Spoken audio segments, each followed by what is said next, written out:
Hello everyone, this is Technology Consultant channel and I'm Sam. Here we are with another video. In this video we'll teach you how to make Facebook stylish featured photos.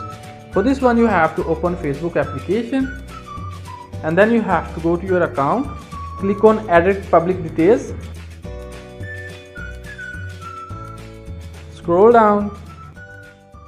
Here you will see featured photos. Now one by one you have to add stylish featured photos here. Click on plus tab.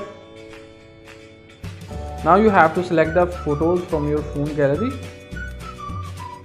Now you have to add stylish photos.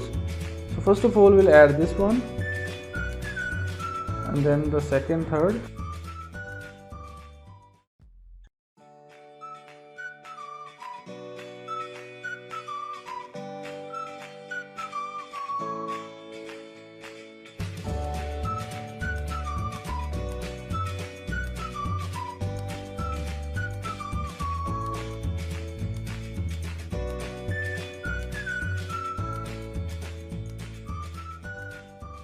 So once you will add all the featured photos, you have to click on save. Now these featured photos will appear on your Facebook profile.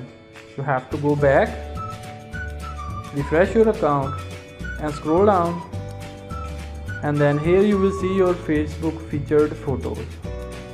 So in the same way you can also add stylish featured photos on your Facebook profile. Don't forget to like this video and subscribe our channel for more useful videos.